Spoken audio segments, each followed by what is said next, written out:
yang sangat luar biasa sekali. Namun ada perbedaan yang mencolok antara ular naga yang ada di Jawa dengan ular naga yang ada di Eropa. Ular naga Jawa tidak memiliki cakar, ular naga Cina memiliki cakar.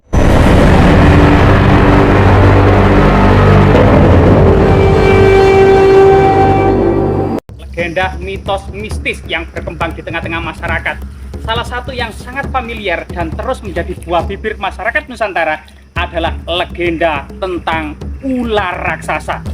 Legenda ular raksasa saja di Kalimantan ada yang bernama Tangku Lalu, Tangku Lala, Tangku Lula, Tangku Lalu ya, Tangku Lalu. Tangku Lalu ini adalah seekor ular raksasa, entah itu piton gitu ya, bisa menirukan suara ayam hutan, babi hutan, kijang, dan burung-burung untuk menjebak mangsanya. Biasanya panjangnya itu sampai 15 meter dan sangat besar sekali. Masyarakat pedalaman Kalimantan sangat familiar dengan Tangku Lala. Termasuk kemudian di pedalaman Sungai Mahakam Kalimantan ada juga legenda tentang ular Titanuboa yang sangat ganas, bahkan masuk dalam film Hollywood ya tentang pencarian anggrek langka, yang di situ ternyata di sebuah kubangan penuh dengan ular-ular raksasa Titanuboa. Di Lombok ada juga cerita tentang ular putih di sebuah goa di tepi pantai. Sampai saat ini masih menjadi destinasi wisata tentang keberadaan ular putih. Di Jawa sendiri, di Jawa Tengah misalnya ada Baru Kelinting yang mengitari Gunung Merapi yang lidahnya dipotong menjadi tombak Baru Kelinting. Termasuk kemudian di Jawa juga banyak cerita tentang ular berkepala manusia yang dikenal dengan Nyai Blorong. Nah ini salah satu legenda-legenda yang ada di Nusantara, termasuk ular berjengger, termasuk kemudian ular-ular besar lainnya ya, ada 7 minimal ada 7 di Nusantara ini. Termasuk di pedalaman hutan ini juga ada kisah-kisah tentang legenda ular raksasa.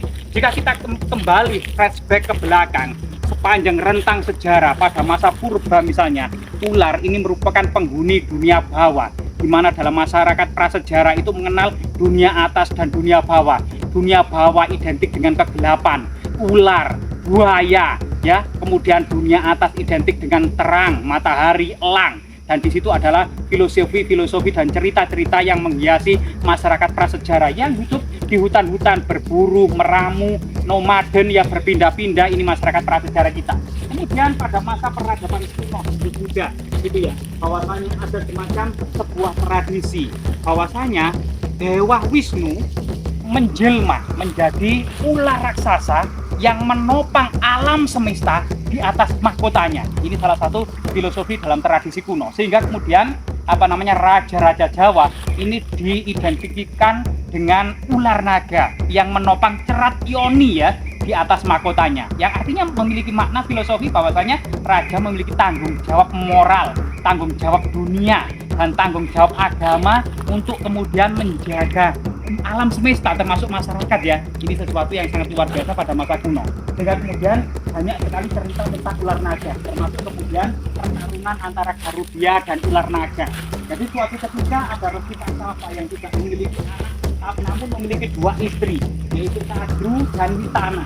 Kadru ini kemudian diberi 1000 ekor telur, kemudian menetas menjadi 1000 ekor naga, dan Witana diberi 1 telur yang menetas menjadi 1 burung Garuda.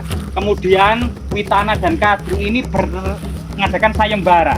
Siapa saja, maksudnya adalah bisa kemudian mengetahui kuda Caeswara yang keluar pada pengadukan Samudra Nentana itu berwarna putih atau yang lainnya. Witana menjawab putih dan Kadru, ibu ular naga, menjawab yang lainnya ya, bukan putih. Intinya seperti itu. Ternyata kemudian kuda tersebut keluar dari pengadukan Samudra Nentana, ternyata wujudnya putih. Namun kemudian Kadru menyuruh anak-anaknya yaitu ular naga menyemprotkan racun, sehingga kemudian kudanya itu totol-totol.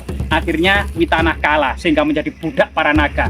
Karena Garuda ini sedih melihat ibunya diperbudak para naga, dan meminta para naga tebusan ya agar bisa membebaskan ibunya, yaitu dengan air amerta yang ada di kayangan, sehingga kemudian Garuda mengobrak-abrik kayangan melawan seluruh para dewa termasuk Dewa Indra. Dewa Indra pun hampir kalah karena bantuan Dewa Wisnu. Akhirnya Garuda mendapatkan air amerta dan berhasil membebaskan ibunya. Jadi banyak sekali kisah ular naga, termasuk bintang ini. Coba bayangkan ini ya, jadi akar ini saja yang berbulu-bulu ini seperti ular naga. Namun ternyata di sebelah sana nanti ada yang lebih besar, ada yang lebih ganas, dan ada yang lebih melegenda lagi. Coba kita menuju ke sana ya.